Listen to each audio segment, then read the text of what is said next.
Hey, everybody. Welcome to another episode of Cleats and Calves. I think this is episode 7, something like that. Anyway, I'm Big Mama. Coach Schoolar is with us. We have a special guest. Introduce yourself, young man. My name is Isaac Whitehill, number 34. He is number 34.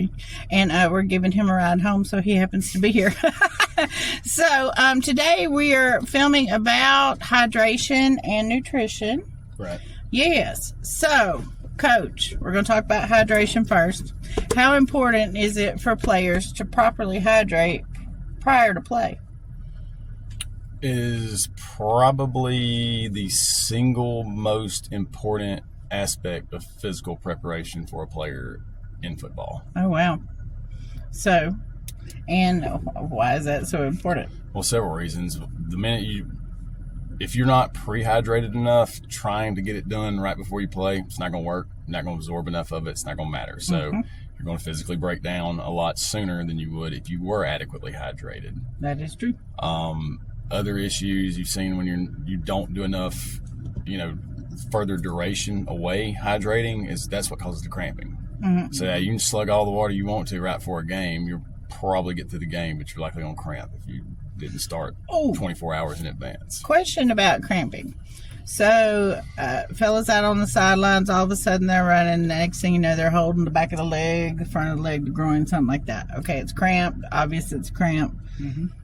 So, you make it to the sidelines. You can't really slam down enough water to catch up with that cramp, correct? No, at that point, you're trying to just mitigate the pain from it. So, essentially, you're trying to get, everybody knows when a cramp happens is whatever muscle it's cramping in, you have gone into a more contracted phase or length of the muscle. And what the muscle is really trying to do is roll up in a ball. Essentially, if you didn't have tendons connecting your muscles to joints, they would just roll up. Like old, what do you call those things back there? It was they wore with tuxes. A tuxedo. Yes. It'll roll up like that. Like that's what a muscle will do if you didn't have tendons. So I understand.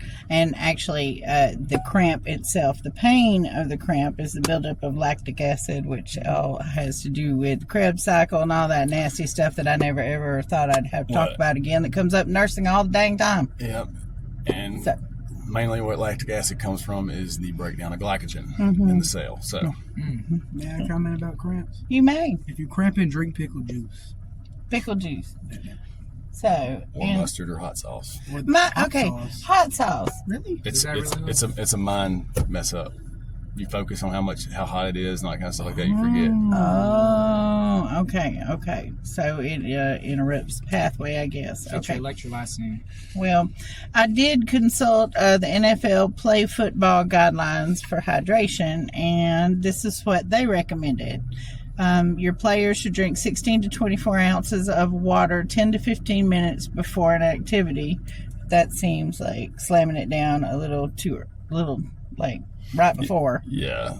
So, and then during the activity, they said you should drink every 15 to 20 minutes during play. They didn't specify an amount. They didn't say what you should drink, be it water, sports drink, whatever. But I do know that when Red first started playing football and he slammed down a bunch of Powerade during football practice, he got real sick. So we learned real quick not to drink a bunch of sports drinks prior to playing. Water will do it to him too. So is it just the amount of it and the it's timing? It's really about quantity and duration and the proximity to the physical activity that caused it. So, I mean, if you literally take one of those quart-sized water bottles, slug half of it, then go try to go out there and run a sprint, probably going to be a little nauseated. Yeah, that's a lot of volume. Well, the other thing that happens with the stomach is when all of a sudden you fill it full of either food or liquid, all of a sudden the blood kind of rushes to the gut to try to manage that amount of stuff, and you get what's called a little bit of gastroparesis, which means it ain't going down, it might come back up. Right. So that's a fancy term for you might lose it. So do you agree with those guidelines as far as what NFL play football guidelines say for hydration? 16 to 24 ounces prior to that duration that should be fine. But it didn't go into enough about what you needed to do the night before, during the day prior, hours during the day prior to the practice or activity, If you bank on just getting that 16 to 24 right before you go out, you're going to have dehydration issues. Right. And especially, a lot of things don't understand this. Everything you drink with like carbonic acid in it, carbonated drinks, or anything really heavily loaded with sugar or stuff like that, you're offsetting hydration. You got to drink more hydrative fluids to offset what you've done there. That makes sense. Well, Big Red, now you're pretty diligent about your hydration practices. Tell folks out there how you prepare for practice and for games. Just drink a lot of water. Okay, so more specifically, how big is that junker? I am not sure. Like somewhere between 1 gallon and 2 gallons. So, and what do you do with it every day? Drink. All right, so more specifically, you do something with it every single night. You prepare it for the day I'm not before. giving away my recipe. You're not giving away your recipe. No, I'm it's not rocket science. Come on, bro. Tell the people what you do. Okay, I'll give away the recipe. Okay, all right, y'all. If you don't, I will. You fill it up about halfway with water the night before. Stick it in your freezer overnight. Do you leave lid on or off? No. Take the lid off. Leave the lid off. Okay. And then when you wake up in the morning before you go to school, fill it fully with water. Should be half ice, half water. It's gonna be cold, so it's not just miserable warm water throughout the day. And it stays cold all day long. So yes. you drink it all throughout the day. So when you get to practice, do you have any left, or About like where are you at? 10% left. 15 to 10%. 25 on a bad day. 25 on a bad day. And then your friends help you out sometimes.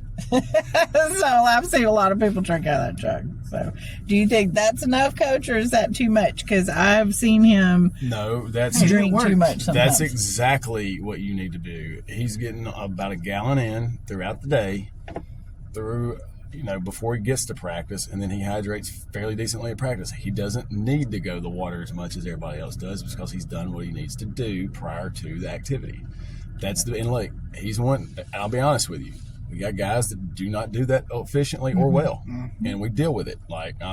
There's only so much we can do as coaches, teachers, or whatever role you're filling them to make them do this. This falls back on the player. It does. Getting yourself ready to play. Okay, Big Red, how has using the biggest red, because that's what he calls that jug, how has it improved your performance as a player? Well, we're going to compare this to last year.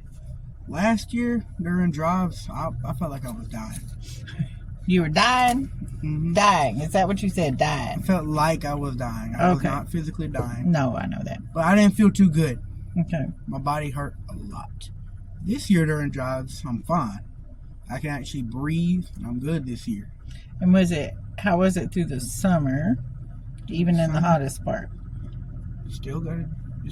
It was better than last year. I mean, it's still going to be hot, so you're going to deal with that anyway. Because you still, even when y'all have schedule changes, practice changes, you still get up early to drink that much water before, before the games. And you that's what makes a difference, I think, in how you feel this year. Well, I would add that it's probably, he's created a routine. And so by doing so, he's got his body, I don't want to call it really circadian, but he's got his body routinely expecting this fluid flow throughout the day for this time. So it's actually, his body is optimizing to perform at practice. Does that make sense?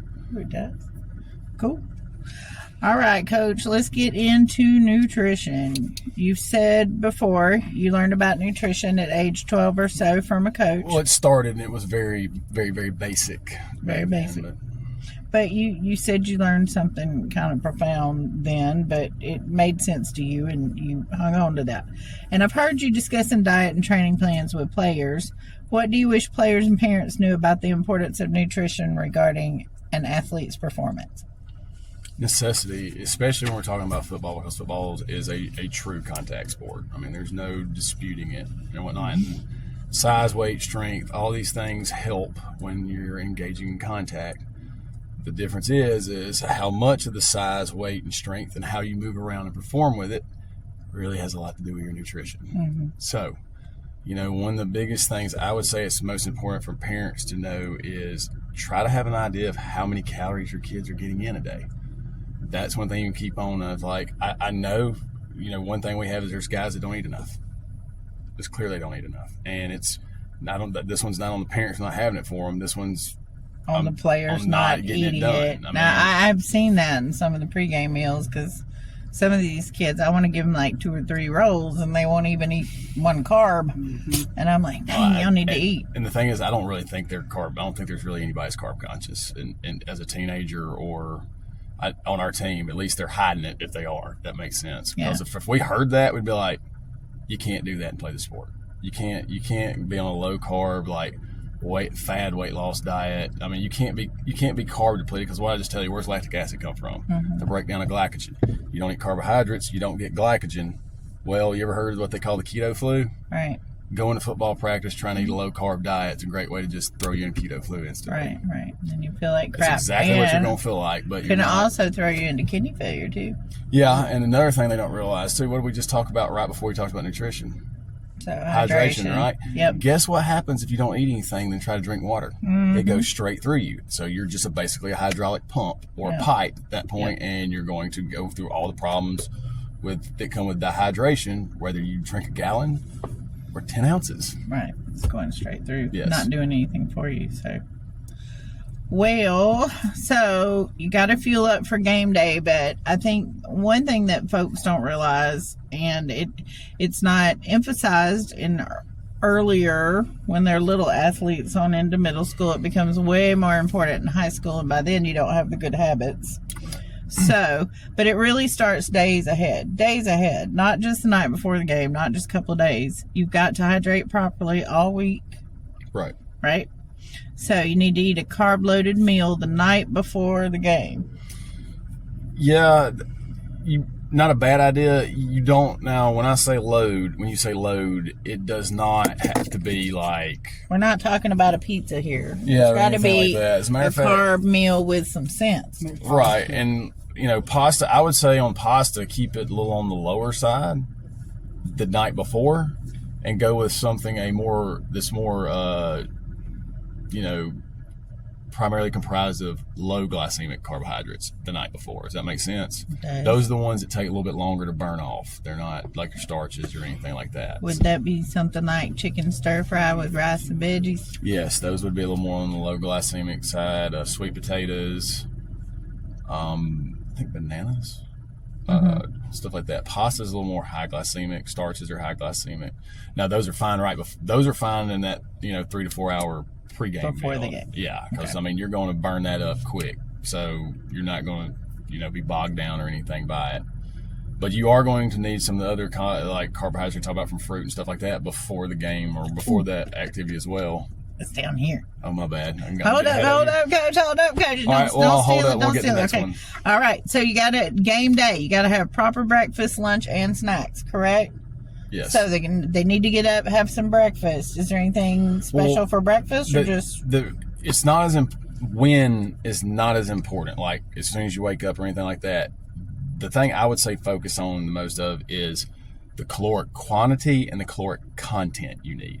Okay. When you're getting it. Now, it does need to be prior to game. Let's be honest, we don't try to bog this on like 3 or 4, everything you eat that day, 3 to 4 hours before the game. Right. It does need to be like an early part of the day meal, a midday, and then a pre-game or pre-event, pre-activity meal as well. And, they need to be structurally a little bit different, but they, primarily same caloric content. Right. But, the key of that is like I said, is did you get enough? What is it made of? And did you do the hydration with it as well? If you do all those things right, you're going to have the amount of energy you need to finish the entire duration of the event. Okay. All right, so 2 to 4 hours prior to the game, you've already touched on a little bit. You got to carb up, eat a meal high in protein, antioxidants, fruit, berries. Yes. And carbs. Right. But the good kind, right? So, and then it said that you should have snacks 30 to 60 minutes prior to kickoff. I don't know about that. If you did the previous steps, if you do the previous steps we discussed correctly, you shouldn't need that. Like if you're I'd be now if you're having something going on, like you just feel off or something like that, then yeah, maybe worth doing. You see what I'm saying? But Right. I would just that last point you brought up, I would base that more off of how are you feeling at the moment. If you feel good to go, don't add anything. Ooh, and if you maybe make sure if you have a diabetic athlete that they do have snacks with them. No, we also have an insulin pen too. We also have an insulin pen. Cool. And we also coaches, at least we had 2 of them. They go and get training prior to the season of how to handle a diabetic diabetes. Excellent. So it's not Excellent. like they're aware of it, and the regulatory authorities are actually forcing coaches and stuff like that to be out in front of this. So. All right, cool. Well, they do recommend that you avoid fatty and fried foods. We learned that the hard way at a football camp. You shouldn't be slamming down protein shakes and bars. They shouldn't consume large quantities of protein right before the game, like right prior to the game. Artificial sweeteners can stress indigestion, leading to an upset stomach. So these are some good recommended snacks. Fig bars, fruit ropes. I don't know what that is. Fruit ropes? Is that like fruit roll-up? I don't know what that is. Bananas, granola bars, dried fruit, and Rice Krispie treats. So I'm a huge fan of Rice Krispie treats. Go me. Okay, but I'm not an athlete. So that's bad, but we always have Rice Krispie treats at the house. They're good. So, but they are good. Yeah, they are good. Well, all right, guys. What do y'all think? Do y'all abide by these? I know what Connor does. Did you get your body ready? Snakes, yeah. So, I feel like these 2 behind me probably do most of this fairly well. At least I can tell they're not having the issues that typically go with not doing it correctly. Well, I just thought it would be good. We learned these things the hard way, and it took us, kind of years to put it all together. Well, I mean, really, to realize how important it was for his well-being and playing the game. The big one back here got a baptism by fire last year, so he had to learn a lot on the fly. But that being said, the fact that he's learned it quick and he's already optimizing shows you how far ahead he is of everybody else. I got juniors and seniors I can't get to do this and understand the importance of this. I got guys that need to gain weight. I've told them how to get this done. They can't seem to follow through with it. And now they're sure they can't gain weight during the season. It's definitely not going to happen. Because you're running it off. We're trying to slow down the weight loss at this point. So, it can be complicated. But if you just, follow basic rules, like don't ever skip meals. Eat something every time you've got a scheduled something to eat. Like if you got, you're in school, you time for lunch, eat something. Don't ever just sit that one out, and don't eat just like one thing. Which I'm willing to bet that I get more calories in me before I get to practice than some of our players. Wow. And I'm subjected to the same limitations they are. Wow. Well, education is everything, Coach. Maybe somebody's parents hearing it all. Maybe it'll help them to check in with their players and see what they're doing. And these tips are not just for football players; they could be for any athlete. Yes, and for that, if anybody that knows me sees this and they want to ask me about what to do about this, I'm open ears for it. And I also know I'm not just knowledgeable about how to do it for football. I can tell you about where you need to be. You tell me the results you need, where you want to go, and then I can give you a little guidance on this. All right. Coach Schoolar diet plan. We may let him experiment with me in the future. So, but anyway, we're going to tell everybody bye and get on out of here, get home, and get the players home so they can properly eat. Because we're talking about nutrition. We got to go feed them. Making me hungry. I know, right? Yeah, it's right. You're getting a Rice Krispie treat for real. Go eat that. Well, all right, y'all. Son, break it down. Do it.